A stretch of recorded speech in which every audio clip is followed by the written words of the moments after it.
প্রথমে এটা দেখুন। छोड़ दो सत्यवती, अत्यंत शक्तिशाली मत्स्य है ये, तुम्हारे हाथ नहीं आएगी।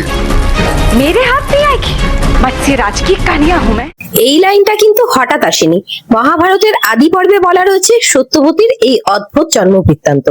চেদি রাজ্যের রাজা উপরিচর বসু একদিন শিকারে গিয়ে নিজের রানীর কথা ভেবে তাঁর বীর্যপাত হয়।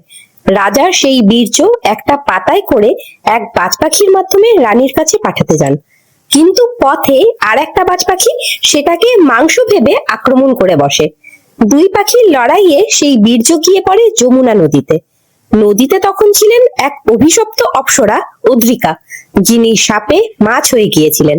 সেই বীর্য তিনি গিলে ফেলেন আর গর্ভবতী হয়ে পড়েন। কিছুদিন পর জেলেরা যখন মাছ কাটলেন, ভেতরে যা পেলেন তা কেউ কল্পনাও করেনি।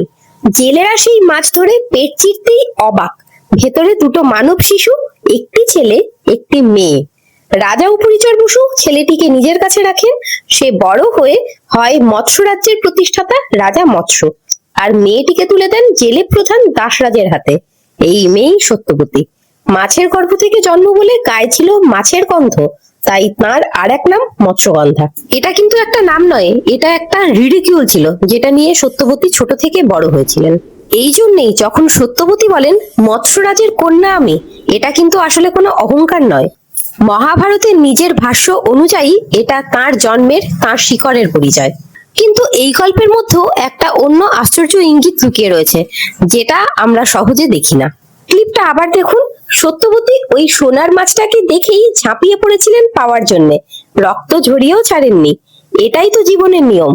আমার মতে এটা একটা ওয়ার্নিং যে আমরা আজও যেটা মিস করে যাই, সোনা চাই বা ক্ষমতা, রক্ত না ঝরিয়ে কিন্তু সেটা পাওয়া যায় না। যেটা মূল্যবান তার দাম দিতেই হয়।